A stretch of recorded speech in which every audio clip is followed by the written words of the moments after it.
주를 멀리 떠났다 이제 옵니다. 죄에 매여 고달파 주여 옵니다. 나 이제 왔으니 내 집을 찾아 주여 나를 맞으사 받아주소서.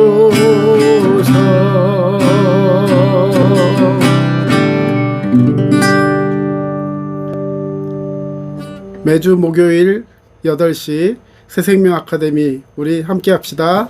할렐루야. 주님 감사합니다. 5월 둘째 주일 우리 함께 모였습니다. 주님의 은혜 가운데 함께 예배할 때 주님 기뻐하시는 거룩한 산제사 우리 마음속에 평안과 위로와 능력 주시는 귀한 예배의 시간 되게 하여 주시옵소서. 아멘. 늘 감사드리며 예수님의 귀하신 이름으로 기도합니다.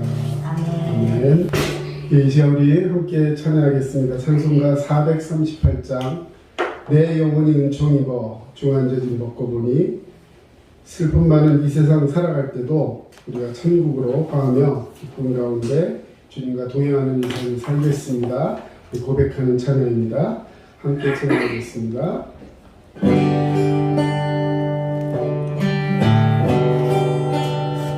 내 영혼이 은총입어 중한죄진 벗고 보니.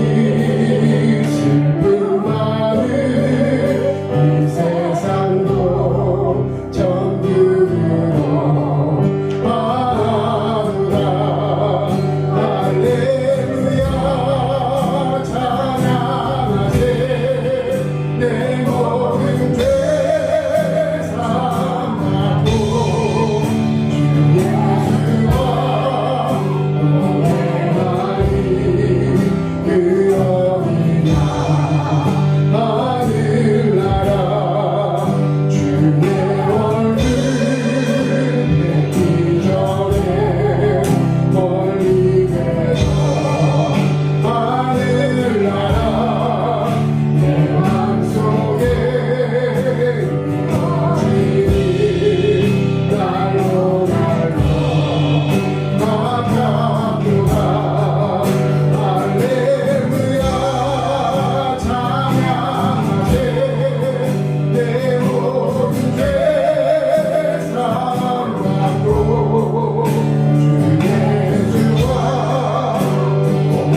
사도행전 1장 8절입니다.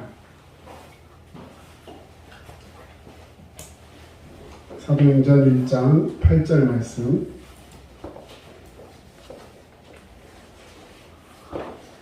이제 말씀 다 찾으신 줄 알고 사도행전 1장 8절 말씀 같이 읽겠습니다.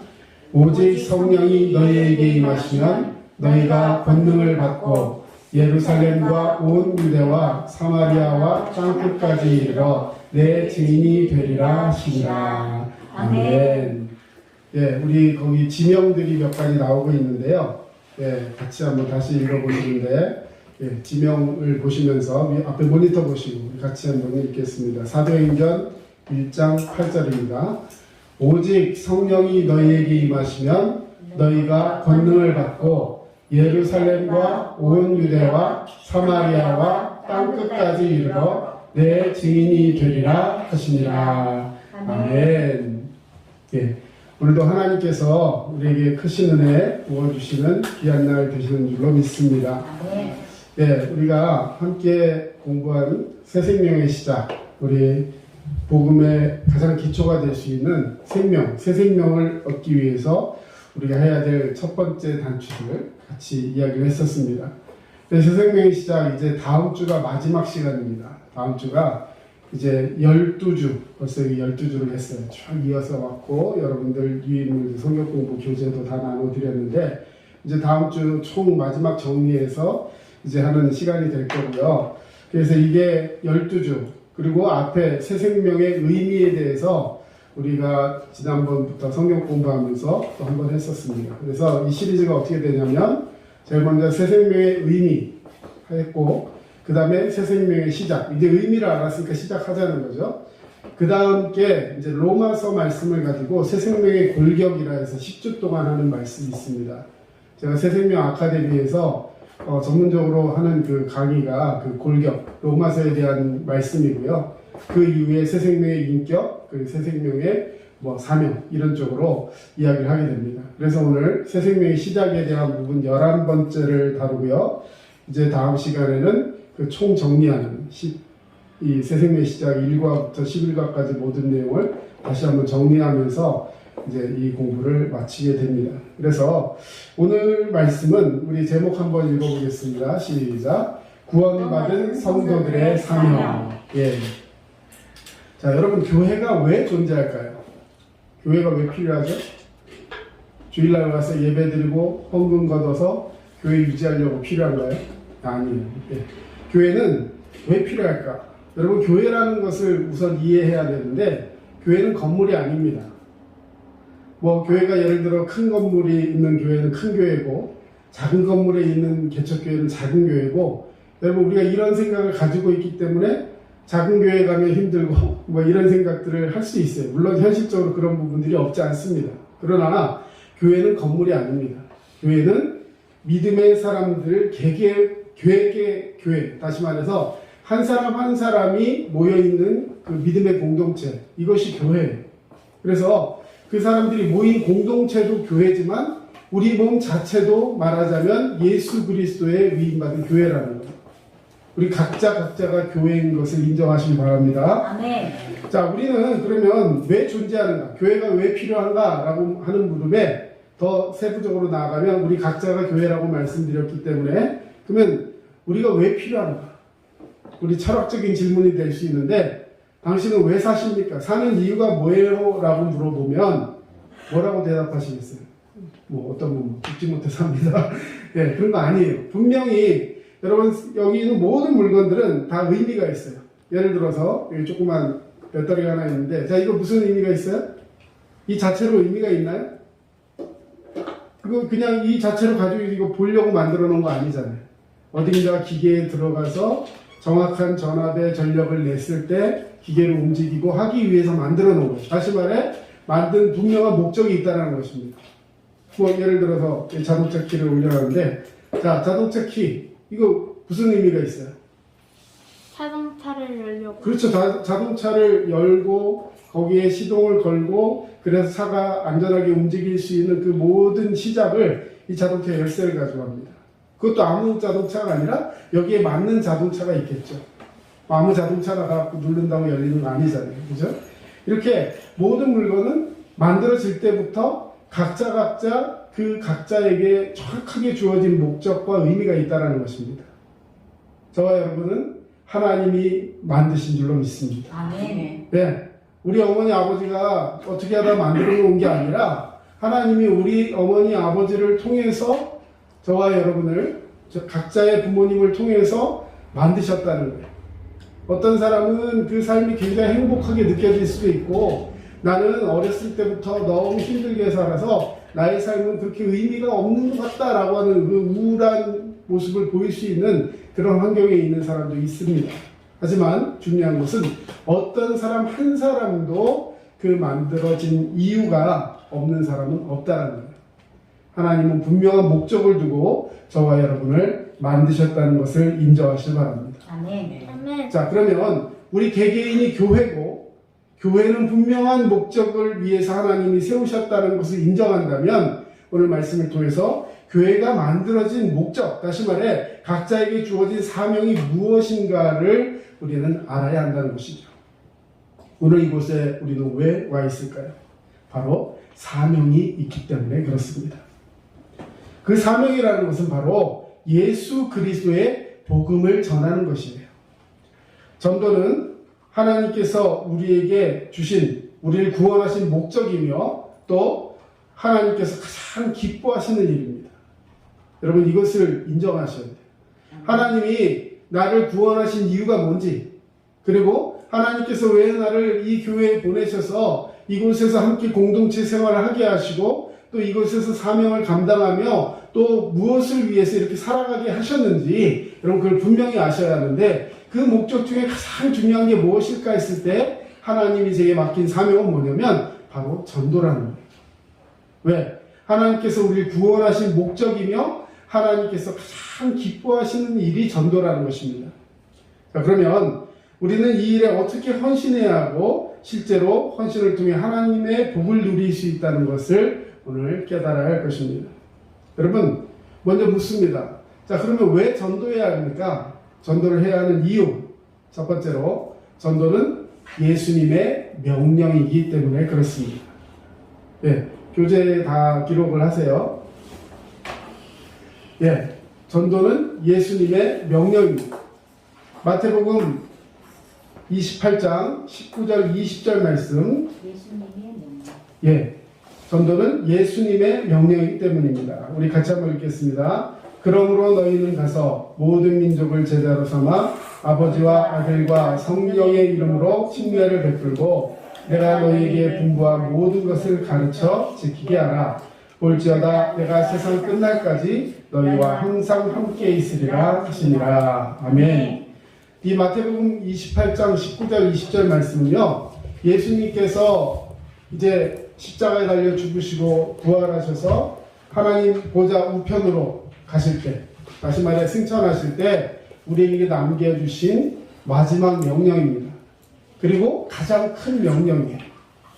예, 그래서 예수님께서 우리에게 주신 가장 큰 명령이다. 그래서 Great Commandment, 가장 위대한 명령, 이렇게 표현되고 있는 말씀이 바로 이 마태복음 28장 19절에서 20절 말씀이에요. 우리 그런 의미를 알고 여러분 다시 한번 고백을 해보는데요. 자, 예수님이 뭐라고 말씀하셨는지 여러분에게 주신, 각자에게 주신 명령입니다. 우리 다시 한번 같이 읽어볼게요. 그러므로, 자, 누가 가라고요? 너희는 가라. 예, 너희는 이라는 것은 목사님이나 전도사님만 해당되는 것이 아니라 예수 그리스도를 믿는 모든 주님의 백성, 그리스도인을 말하는 거예요. 자, 나를 말하는 거죠. 너희는 가서, 자, 어떤 사람 한 사람을 말하는 것이 아니라 모든 민족을 제자 삼아라 그랬어요. 자, 여기에 중요한 힌트가 하나 있습니다. 여러분, 예수님이 언제 우리에게 다시 오시냐면, 예수님이 다시 오시는 이 지상에 말하자면 우리의 지구의 종말, 우리가 흔히 말하는 종말이 언제냐면요, 이 세상 모든 민족에게 복음이 증거되는 그때 지구의 종말이 옵니다. 예, 무슨 얘기냐? 이 세상 모든 사람들이 예수 믿고 구원받아야 예수님이 오신다는 얘기가 아니에요.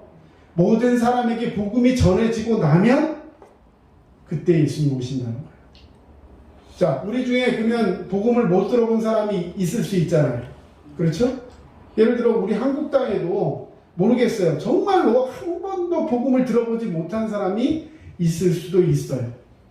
그렇지 않겠습니까? 예를 들어 어디 뭐 산속에 혼자 살거나 무슨 하여튼 상황 속에서 그럴 수도 있다라는 겁니다. 그런데 그렇게 한 사람이 있으면은 예수님이 오시지 않느냐, 그게 아니라 어떤 문화권의 언어권의 그 종족 이런 사람들을 대표해서 한 민족도 우리 민족에는 복음이 들어오지 않았어요 라고 말할 수 없는 그런 복음 전도, 다시 말해 종족 전도가 이루어지고 나면 예수님께서 오신다는 거예요. 그런데 여러분 선교학적으로 봤을 때 이제 복음이 전도가 되지 않은 종족이 실제로 얼마 남지 않았대요. 세상에는 엄청나게 많은 민족과 종족들이 있는데요. 지금 그런 사람들을 위해서 복음을 전하려면 일단은 뭘로 전해야 돼요? 그 사람들의 말로 전해야 되잖아요. 알아들을 수가 없기 때문에.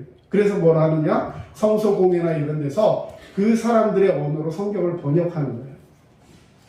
몇 권을 보든 보지 않든 상관없이 그 언어로 아니면 그 사람들이 알아들을 수 있는 언어, 예를 들어서 어떤 소수민족이라서 그 사람들 언어를 우리가 개발하기엔 너무 힘들지만 그 사람들은 예를 들어서 뭐 영어를 할 줄 안다 이러면 그 영어 가지고 복음을 전하는 거예요. 뭐 중국어를 할 줄 안다? 그럼 중국어로 복음을 전하는 거예요. 이렇게 해서 그 사람들에게 복음을 전해서 모든 민족이 이 복음을 듣게 되는, 듣고 영접하고 구원받는 건 그 다음의 문제고, 일단 복음이 전해지고 나면 그때는 예수님이 오신다. 굉장히 두렵고도 떨리는 순간이 오는 것입니다. 자, 그렇게 민족을 제자 삼고 그리고 해야 되는 일이 뭐냐? 아버지와 아들과 성령의 이름, 삼위일체 하나님의 이름으로 침례를 베푸는 거예요. 여러분, 복음을 전한 다음에 끝나는 것이 아니라 그들을 제자로 삼아야 돼요. 제자로 삼는다는 건 우리처럼 이렇게 함께 말씀을 통해서 우리의 삶을 예수께로 변화시키는 삶, 이것이 바로 제자의 삶인데, 그렇게 해서 그들이 나는 이제 예수님의 종으로서 예수님을 주인 삼고 그의 종으로서 나의 삶을 헌신하는 삶을 살겠습니다 고백하는 사람들에게 침례를 베푸는 것입니다. 자, 그리고 나서 뭐예요? 내가 너희에게 분부한 모든 것을 가르쳐 지키게 하라. 다시 말해 삶의 그 변화된 것들이 나타날 수 있도록 그들을 양육하고 인도하고 이끌어내는 것까지가 전도의 모습이라는 것이죠. 자, 그 다음 중요한 말이 써 있어요. 우리 볼지어다 그 이후에 같이 읽습니다. 시작. 볼지어다 내가 세상 끝날까지 너희와 항상 함께 있으리라 하시니라. 아멘. 아멘. 여러분, 우리가 이렇게 전도할 때 예수님은 우리끼리 하라고 두시는 것이 아니라 세상 끝날까지, 다시 말해 주님 다시 오시는 그날까지 너희와 항상, 언제? 항상 함께 하신다. 주님 약속하셨습니다. 여러분, 이 약속을 믿으시길 바랍니다. 아멘. 다시 말해 주님이 나와 항상 함께함을 느끼려면 우리는 뭐 하면서 살면 되는 거예요? 예수님이 나에게 맡기신 이 사명을 감당하며 살면은 하나님이 함께하심을 느낄 수 있다는 것입니다. 자, 오늘 이 말씀은 금방도 말씀드렸지만 전도는 목사나 전도사나 아니면 교회 전도원 같은 특별한 사람만 하는 것이라고 생각하시면 안 돼요. 왜냐하면 복음을 전하라는 이 명령은 전도의 은사가 있는 사람에게만 주어지는 것이 아니라 모든 사람에게 주어지신 명령이라는 거예요. 그리고 성경에 사랑하라 그랬어요. 사랑하라. 서로 사랑하라. 이거는 은사예요, 명령이에요. 사랑은 어떤 사람은 은사가 있어서 할 수 있는 거고 어떤 사람은 은사가 없기 때문에 못하는 거예요? 아니, 모든 사람에게 하나님 명령하신 거예요. 물론 성경에 보면 사랑의 은사 이런 말씀이 있습니다. 하지만 그것은 은사에 따라서 어떤 사람은 더 강하게, 더 다양하게 할 수 있는 능력을 갖추는 것뿐이지 모든 사람이 사랑해야 하는 거예요. 자, 마찬가지로 전도도 하나님이 우리에게 주신 사명이라는 것입니다. 예수 그리스도를 믿는 모든 사람에게 주어진 명령입니다. 명령은 은사를 앞서는 거예요. 나는 할 줄 몰라요. 전도할 줄 몰라요. 전도할 수 없어요. 이게 아니라 하나님이 내게 맡기신 사명이라는 거예요. 자, 왜 이렇게 부담을 주느냐? 여러분, 전도가 그렇게 어려운 것이 아니에요. 오늘 말씀의 결론부터 말씀드리자면 이게 만약에 어렵고 힘든 것이라면 예수님이 말씀하셨을 거예요. 너는 애초에 그런 것 때문에 스트레스 받지 말아라. 그런데 그렇게 말씀하지 않으셨어요. 여러분, 전도는 예수님께서 우리에게 명령하신 가장 큰 명령입니다. 하나님께서는 모든 사람을 멸망하지 않고 구원받기를 원하시는 줄로 믿습니다. 그래서 전도는 하나님이 우리에게 주신 가장 기뻐하는 일이라는 걸 기억하셔야 돼요. 여러분, 우리 그런 찬양도 하지 않습니까? 나 주님의 뭐가 되기 원하네? 기쁨 되기 원하네. 여러분, 주님이 원하는 기쁨이 되는 사람이 되시기를 축원합니다. 오늘 이제 어버이주일, 저희는 이제 5월을 그냥 통틀어서 가정의 달 이렇게 얘기하고 싶어요. 저는 이제 개인적으로는 어린이날 이제는 우리나라에 없어져야 된다고 봐요. 네, 이제는 사실 전 세계에 어린이날이 있는 나라는 우리나라밖에 없어요. 왜냐면 너무 그 어려운 시절에 아이들에 대한 인권이 무너지고 너무 힘들고 애들이 이름이 없었어요. 예전에 분명 부모님이 지어준 이름이 있는데도 그냥 어른들은 애들을 부를 때 너나 나나 야, 너, 얘 하면서 이렇게만 부르고 그냥 거의 이렇게 아무 인권 없이 그냥 살아있으니까 사는 것처럼 이렇게 자란 그런 시절이 있었습니다. 그런데 그런 것이 너무 애들이 인권이 없으니까 그 소파 방정환 선생님이 이 아이들을 인권을 세워줘야 된다. 그러면서 나를 지도했고 사실 너무나도 좋은 그런 날이 되었죠. 아이들이 다시 한번 일어설 수 있고 용기를 주고 부모님으로부터 사랑받는 것을 다시 한번 확인하고 이런 좋은 그런 의미 있습니다. 그런데 요즘 가만히 보면 1년 365일이 어린이날이에요. 네, 그죠? 네, 어버이날은 1년에 한 주. 네, 미국에도 가보면요 아버지 날이 따로 있습니다. 그러니까 어버이날 해놓고 보통 어머니 날로 생각하고 있는데 아버지 날이 굉장히 중요한 것 같은데 농담입니다. 자, 그런데 다시 말해서 온 가족이 하나님 앞에서 서로 사랑하고 서로 그 사랑을 확인하고 하는 그런 기쁨이 있는 날. 부모님의 가장 큰 기쁨은 무엇일까? 하나님의 가장 큰 기쁨은 무엇일까? 그걸 아는 사람이 그대로 행할 때 효가 되는 거예요. 부모가 기뻐하는 게 뭔지도 모르고 자기 나름대로 해석해서 막 하다 보면 오해가 될 수 있고 오히려 부담이 될 수 있는 경우도 있어요. 아까도 우리 얘기하시면서 이렇게 옆에서 들어보니까 나이 들어서 갑자기 아파갖고 그로 인해서 자식들이 고생하면 그거는 못할 짓이다. 물론 그렇게 하고 싶은 사람 아무도 없어요. 그러나 여러분 그런 것을 부담으로 갖는다면요 말년이 얼마나 힘들겠어요. 안 아픈 사람이 어디 있습니까? 그렇죠?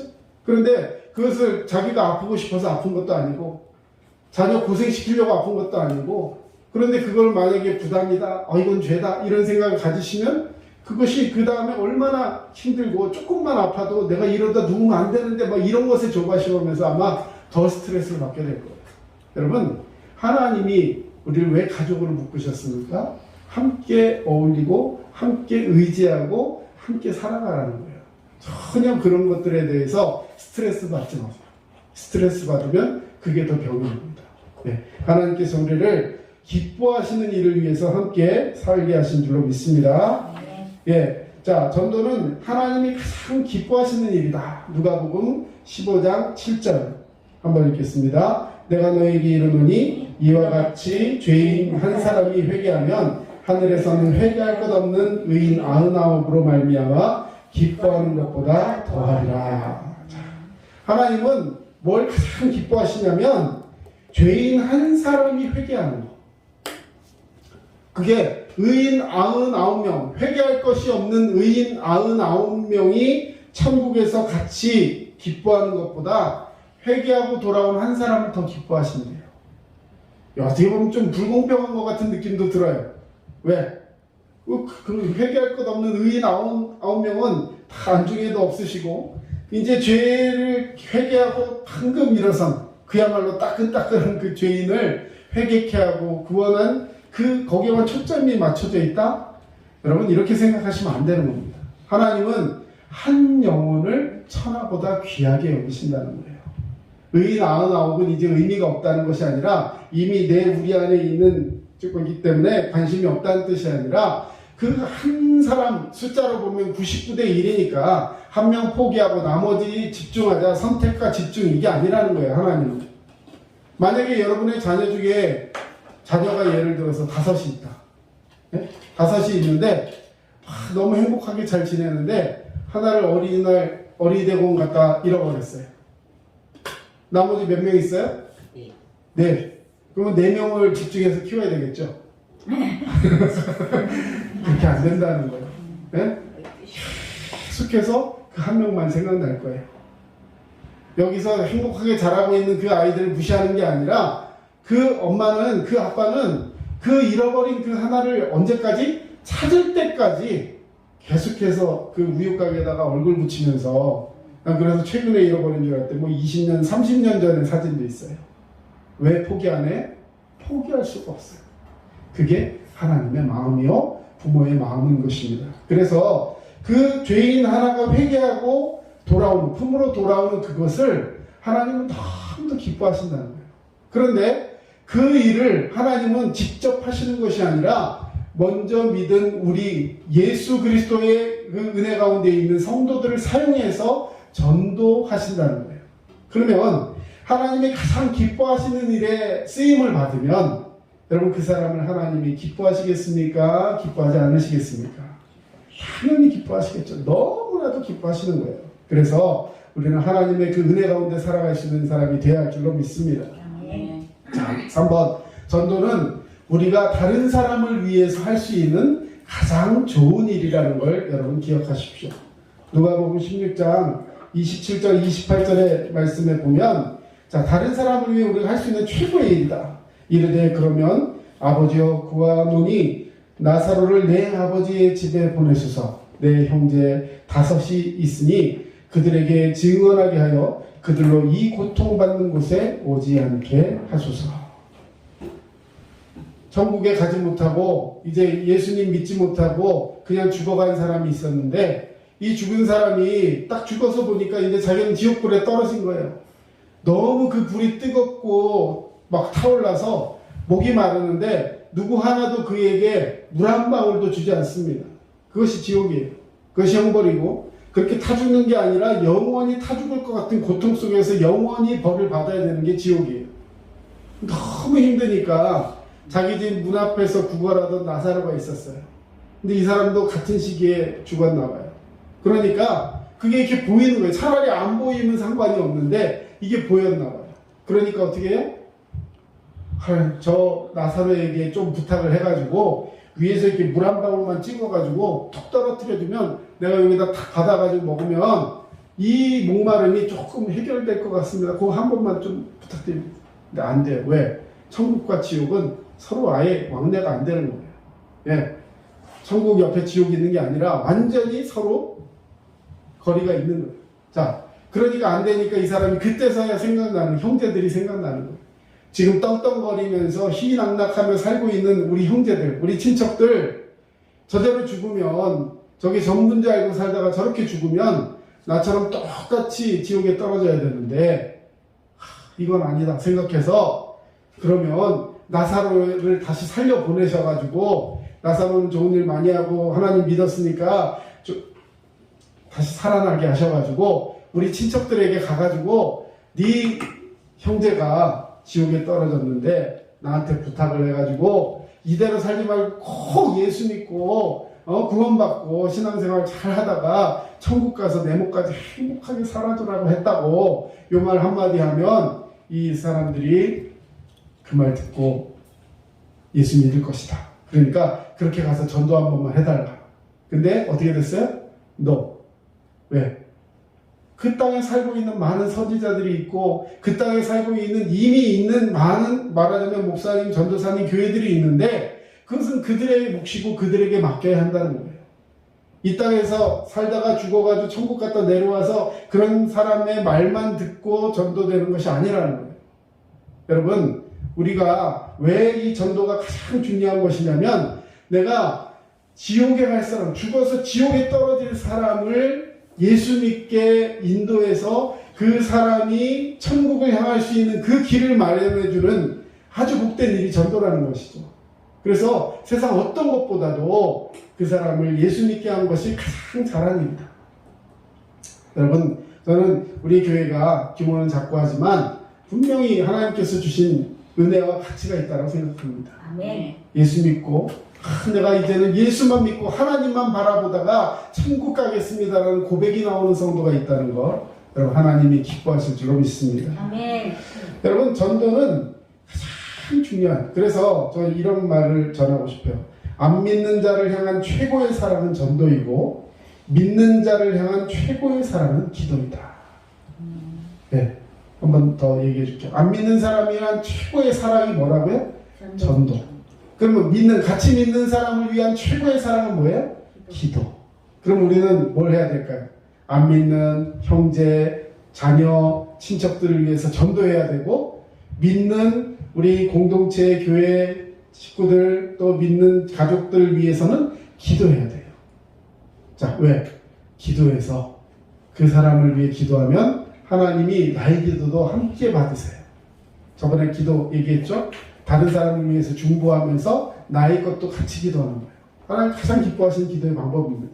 또 전도를 통해서 그 사람들을 전도해 나가면서 또 그들을 위해 기도하는 겁니다. 그래서 항상 성도는 이것에 최선을 다해야 합니다. 여러분 한번 스스로에게 물어보세요. 나는 전도하고 있습니까? 아니면 나는 기도하고 있습니까? 우리 자식 잘 되기를 바라지만 마시고 바라면서 하나님께 기도하세요. 간절히 기도하세요. 교회를 위해 기도하세요. 목회자를 위해 기도해 주세요. 우리 앞에 있는 성도들을 위해 기도해 주세요. 하나님 기뻐하실 줄로 믿습니다. 아무리 세상에서 좋은 것을 많이 누렸다 할지라도 결국 지옥에 간다면 그건 정말로 불쌍한 사람인 겁니다. 반대로 세상에서 좀 부족한 듯 살았지만 천국에 간다면 그는 최고로 행복한 사람입니다. 그래서 한 사람이 이 세상과 천국에서 가장 행복한 사람을 누릴 수 있도록 도와주는 것이 전도이기 때문에 전도는 우리가 다른 사람을 위해 할 수 있는 가장 좋은 일이 되는 것입니다. 네 번째, 전도는 우리 자신이 복을 받는 길이기 때문에 전도를 해야 합니다. 여러분 복 받기 원하십니까? 아멘. 예, 자 무슨 복을 받을까요? 이 세상에서 어떤 복이 있을까요? 여러분 가장 큰 복이 뭘까? 하나님이 주신 상급일 줄로 믿습니다. 예, 세상에서 누리는 것들 누리지 말라는 게 아니에요. 정말 누리셔야 합니다. 건강도 누리셔야 하고 그리고 사람과의 관계도 누리셔야 하고 다 누리셔야 돼요. 근데 그것보다도 더 중요한 게 하나 있는데 그게 뭐냐면 하나님이 주시는 복을 누려야 돼요. 우리 행복의 첫 단추 얘기할 때 가장 큰 복은 예수님을 믿음으로 우리에게 주어지는 복이 가장 큰 복이다 말씀드렸어요. 누가복음 10장 17절입니다. 1절에 한 17절 70인이 기뻐하며 돌아와 이르되 주여 주의 이름이면 귀신들도 우리에게 항복하더이다. 제자들이 예수님의 명령을 받고 둘씩 짝지어가지고요 70명이 전도를 나갔어요. 자 산수 70 나누기 2 얼마죠? 35. 예, 적어도 35팀이 나간 거예요. 전도대 35팀 둘씩 짝지었으니까 뭐 안 되는 팀은 뭐 셋도 갈 수도 있고 가는 거예요. 왜? 혼자 가면 자꾸 담대함이 떨어지는 거예요. 그리고 가서 예를 들어 자기 얘기하고 자꾸 이상한 얘기하면 옆에서 또 제어도 해줘야 돼요. 그래서 항상 둘씩 가라고 말씀하셨어요. 근데 그렇게 갔다 온 사람들이 공통적으로 하는 말이 뭐냐면 우리가 가가지고 복음을 전하고 주님의 이름을 막 이야기하니까요. 주님의 이름으로 탁 선포하니까 귀신들도 나가 떨어지더라는 거예요. 예수 이름으로 명하노니 귀신아 물러가라! 그랬더니 뭐 귀신이 떠나가더라는 거예요. 병이 고쳐지더라는 거예요. 삶이 회복되더라는 거예요. 아멘 하시기 바랍니다. 아멘. 하나님이 우리에게 회복의 역사를 주실 줄로 믿습니다. 아멘. 그런데 그 말씀 뒤에요. 예수님이 뭐라고 하셨냐면 귀신들이 떠나가고 두려워하고 떠는 것을 보고 기뻐하지 말고 예수의 이름을 전함으로 인해서 그 영혼들이 돌아오는 것을 기뻐하라 했어요. 하나님께서는 전도자들에게 복을 주시는 줄로 믿습니다. 아멘. 하나님이 기뻐하시는 일을 함께하는 사람이기 때문에 전도자는 복을 누리게 되어 있는 것이에요. 그러니까 전도하면서 하나님이 주시는 복을 체험하는 많은 그런 간증들이 있습니다. 그럼 그런데 이런 생각할 수 있어요. 내가 복음 전한다고 저 사람이 과연 예수 믿을까? 그런 생각이 들 수 있죠. 예. 근데 실제로 전도회 보다 보면요, 복음의 능력이 나타나서 사람들이 예수 영접하는 사건들을 보게 됩니다. 근데 왜 안 하냐면 두려워서 못 하는 거예요. 내가 이렇게 전하면 저 사람 과연 믿을까? 그리고 괜히 이거 전했다가 저 사람과 나의 관계가 좋은 관계였는데 서먹해지면 어떡하지? 네. 예를 들어 영업하는 집이면 우리 집에 매상에 차질이 생기면 안 되는데, 네, 뭐 이런 생각들 다. 근데 그것들이 결국에는 염려라는 거예요. 그래서 못하게 하는 건 이게 누구의 생각이냐? 마귀가 우리에게 주는 생각이라는 것이죠. 또 전도를 위해서 기도하다 보면 영적인 전쟁에도 눈을 뜨게 되고 하나님의 능력이 나타나는 것도 경험할 수 있게 됩니다. 다른 사람에게 복음을 전할 때 우리 자신이 살아있는 신앙을 할 수 있게 된다는 거예요. 이게 복이에요. 전도하면 무슨 복이 온다고요? 내 신앙이 살아요. 내 신앙이 삽니다. 자, 그러면 두 번째, 전도란 무엇이냐? 자, 전도는 많은 사람들이 이 전도를 어렵게 생각하는 이유가 뭐냐면 전도에 대한 올바른 이해가 없기 때문에 그래요. 전도하면 대부분 뭘 생각하냐면요, 우리 교회 데리고 나오는 걸 생각해요. 예, 이게요, 큰 교회는 그나마 프로그램 있고 사람 많고 뭐 어떻게 저떻게 하다 보면 데리고 나가기가 그래도 좀 용이한 편이에요. 예를 들어서 우리 오늘도 한번 왔다 갔잖아요, 그죠? 큰 교회인 줄 알고 그 옆 교회를 가셔야 되는데 찾아오셨어요. 얼마나 감사한 일이에요. 돌려보냈죠, 신사적으로. 자, 근데 전도는요, 인도랑 다른 거예요. 어떤 사람들은 불신자를 교회로 데려오는 것을 전도라고 생각하는데, 그러나 불신자를 교회로 데려오는 건 전도가 아니라 인도예요. 인도. 데리고 오는 거예요, 말하자면. 자, 전도란 말은 인도가 아니라 말 그대로 복음을 전하는 겁니다. 자, 우리 여기다 써놨는데, 여러분 노트에도 써놨는데, 자, 이 전도의 골자예요. 저기 모니터를 보고 한번 읽어봅시다. 시작. 예수님께서 우리의 죄를 대신해서 십자가에 달려 죽으시고 부활하셨습니다. 누구든지 예수님을 믿으면 죄사함을 받고 구원을 얻습니다. 예수님을 영접하고 구원의 복을 받으십시오. 아멘. 이게 전도예요. 전도는 그 사람을 설득해가지고 세상 말로 꼬셔가지고 우리 교회에다 다 앉혀놓는 게 아니라 그 사람에게 진정한 복음을 얘기하는 거예요. 예수님이 나의 죄를 대신해서 십자가에 달려 죽으시고 부활하셨습니다. 누구든지 예수 믿으면 그 죄를 죄사함 받고 구원받을 수 있습니다. 근데 우리는 죄인이에요. 저도 죄인이고 당신도 죄인이에요. 누구도 구원받지 못하고 용서받지 못할 죄가 없다고 예수님은 말씀하셨어요. 예수님을 믿기만 하면, 그분을 영접하기만 하면 이 구원의 복을 누릴 수 있습니다. 아멘. 선생님, 저와 같이 예수님 믿으세요. 그리고 그 사람이 성령의 역사로 반응하고 받아들이게 되면 영접하게 하고, 그리고 예를 들어서 정말 교회를 같이 나가고 싶다 그러면 우리 교회로 인도하면 더 좋고, 안 되면 집 근처에 있는 가까운 교회로 이렇게 갈 수 있도록 안내를 해줘야 하는 것입니다. 여러분, 믿음 안에서 큰 축복이 우리 가운데 있어야 할 줄로 믿습니다. 예. 자, 전도는 구원의 복을 받는 증거하는, 다시 말해 간증하는 것이 가장 좋은 방법이에요. 자, 이제 뭐 빠르게 고백해보면, 자, 사도행전 1장 8절 오늘 본문인데요. 오직 성령이 너희에게 임하시면 너희가 권능을 받고 예루살렘과 온 유대와 사마리아와 땅끝까지 이르러 내 증인이 되리라 하시니라. 아멘. 여러분, 전도를 왜 어렵다고 생각하냐면 말을 잘해야 된다고 생각해요. 왜? 저 사람이 나보다 배운 것도 더 많고 아는 것도 더 많고 실력도 있고 이런 사람들 앞에 가서 전도하려면 왠지 자꾸 주눅이 들고 내가 저 사람에게 이런 뭐 말하면 이게 먹혀들까? 이런 생각을 하는 경우가 있습니다. 근데 전도는요, 여러분, 어려운 말로 다른 사람을 설득하는 게 아닙니다. 전도는 설득이 아니에요. 전도는 예수님께서 우리에게 말씀하셨어요. 증인이 되라, 이렇게 말씀하셨어요. 증인이 되라. 자, 증인은 뭐만 하면 되는 거예요? 보고 들은 사실을 전하기만 하면 되는 거예요. 그렇죠? 어렵게 거기 앉아있는 판사나 배심원들을 설득시키는 거는 변호사나 검사가 할 일이고요. 증인은 나와가지고 자기가 본 것만 얘기하면 되는 거예요. 그것이 거짓이 아니고 사실임을 증명만 하면 되는 것입니다. 그래서 자신이 보고 듣고 경험한 것을 다른 사람에게 전하는 것이 증인입니다. 자, 오늘 뒤에 있는 얘기들 많은데, 자, 이 얘기만 하고 오늘 마치려고 해요. 여러분, 전도의 가장 좋은 방법이 뭐냐? 바로 내가 예수 믿게 된 것을 간증하는 거예요. 그래서 그런 의미에서 간증은 가장 좋은 전도의 방법입니다. 자, 3번 간증을 준비하십시오 했어요. 간증 준비하십시오. 간증의 초점은 누구에게 맞춰져 있어요? 예수님께 맞춰져 있는 거예요. 그래서 내 자랑을 하는 게 아니라 예수님과 예수님이 하신 일을 드러내는 것이 간증입니다. 그래서 간증할 때는요, 요 앞에 보시면 정리 잘 해놨는데요, 이 세 부분을 딱 가지고 있어요. 간증에 들어가야 될 세 가지. 예수 믿기 전에 나의 상태, 그렇죠? 예수님을 영접하기 전에 삶이 어땠는가?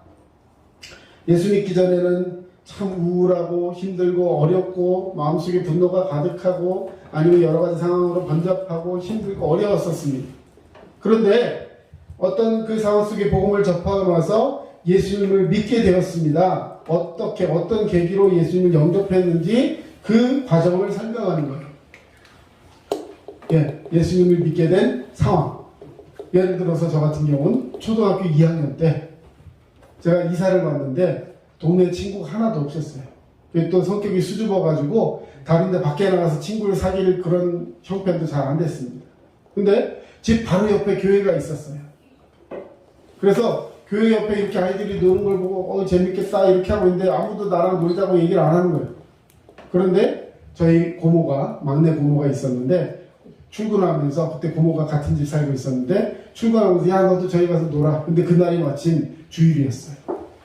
주일날 저를 거기 교회에다 이렇게 넣어주고, 그래 애들이 막 좋아하고 선생님도 좋아하고 해서 같이 놀다 보니까 집 바로 옆에 교회였거든요. 거기서 막 놀다 보니까 언젠가 나도 모르게 교회 다니더라고요. 그런데 거기서부터 시작해서 초등학교 2학년 때부터 다닌 그 교회를 제가 결혼하고 거기서 전도사로 취직받고 이럴 때까지 그 한 교회에서 계속 신앙생활을 했어요. 너무 감사하죠. 근데 알고 보니까요, 우리 고모는 신앙생활하는 사람이 아니었어요. 지금도 불자입니다. 불자.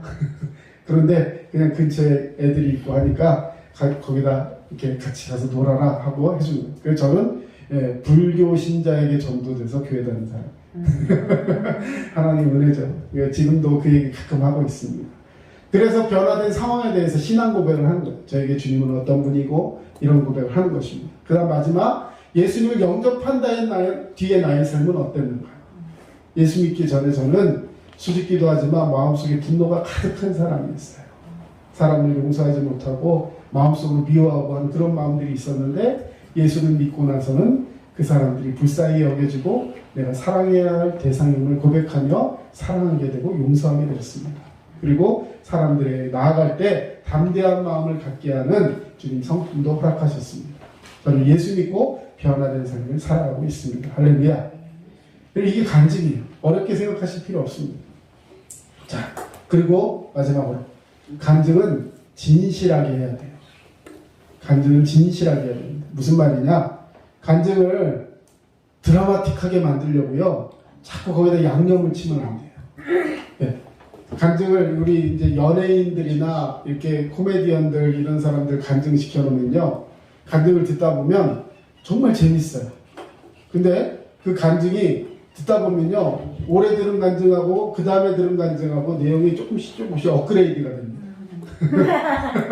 왜요? 그래야 다음에 또 불러주니까.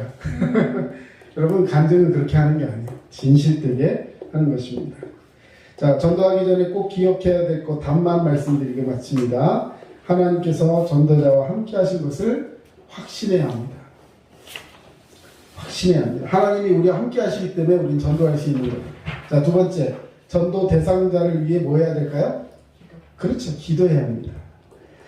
기도하며 나아가야 되는데, 그 기도는 왜 해야 되냐면, 마귀가 불신자를 사로잡고 하나님의 일을 하지 못하게 하고 복음을 믿지 못하게 하려고 꽉 붙들고 있기 때문에 그 영적 전쟁에 승리하기 위해 기도해야 되는 거예요. 자, 그 다음 만지지 마세요. 자, 전도 대상자를 사랑으로 섬겨야 합니다. 이게 제일 중요해요. 섣불리 그냥 처음 만나갖고 전도하겠다고 막 이렇게 하다 보면요, 굉장히 반감만 들게 되고 서로 관계가 안 좋아지는 거예요. 그래서 우리가 전도를 실패하는 경우가 많습니다. 그럼 어떻게 해야 되는가? 사랑으로 섬겨야 돼요. 시간과 물질과 은사와 재능과 힘과 노력, 이걸 막 다 투자해서 하다 보면 그 사람이 나를 어떻게 돼요? 믿게 돼요. 신뢰하게 되는 거예요. 신뢰하게 됨으로 말미암아서 우리의 복음에 귀를 기울이게 됩니다. 여러분, 사랑으로 섬기시기 바랍니다. 자, 마지막, 성령님으로 충만함을 받아야 합니다. 전도는 오늘 본문처럼 너희가 성령으로, 오직 성령이 너에게 임하시면 전도하는 거예요. 그냥 내 힘으로 가는 것이 아니라 오직 성령이 너에게 임하시면 뭘 받아요? 너희가 권능을 받아요. 권능, 능력. 그 권능이라는 말 영어로 하면 두나미스, 다이너마이트, 권능, 폭발적인 힘, 이런 뜻을 가지고 있습니다. 여러분, 그런 마음으로 전도하시면서, 전도는 하나님께서 우리에게 맡기신 사명을 꼭 기억하시고 날마다 주님 말씀 앞에서 응답받는 귀한 축복의 삶을 사시기를 주의 이름으로 축원합니다. 아멘. 기도하겠습니다. 사랑의 주님, 감사합니다.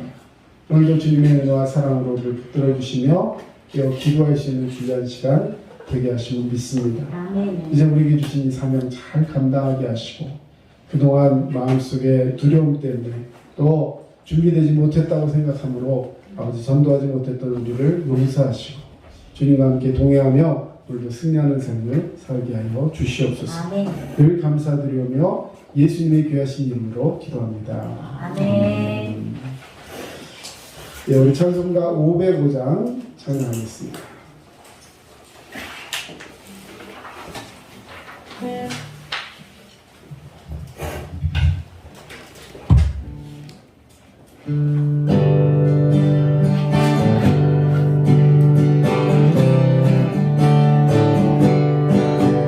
온 세상 위하여 나 복음 전하리 만 백성 모두 나와서 주 말씀 들으라 주에 빠져서 예배를 드리라 주님의 음성 듣고서 너희와 나가나를 전하고 기도해 내 주님 되리라 세상 모든 사람 다 믿고 그 사랑 알고로 온 세상 위하여 이 복음 전하리 저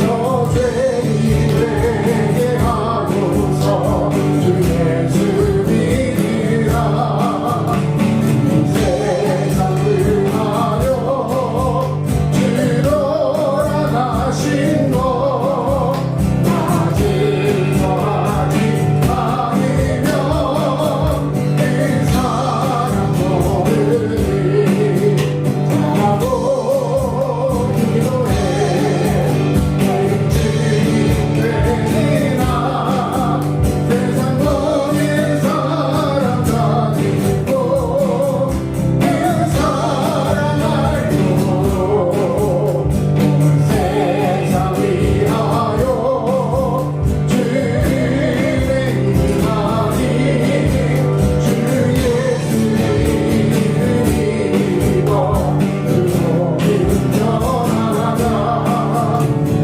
곳에 나가서 전하지 못해도 나온 곳에 있는지 늘 기도 있으리 전하고 기도해 주님 되리라 세상 모든 사람 다 믿고 그 사랑 알도록.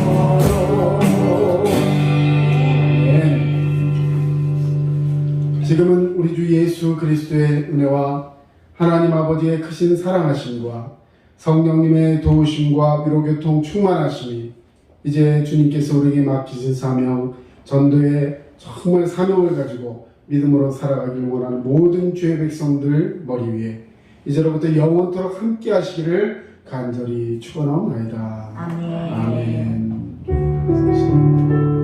하나님 감사합니다. 축복 역사를 보내시고 믿음으로 살아갈 수 있게 축복해 주신 주 말씀 도우시고 함께 행복한 삶을 살아갈 수 있게 주시옵소서.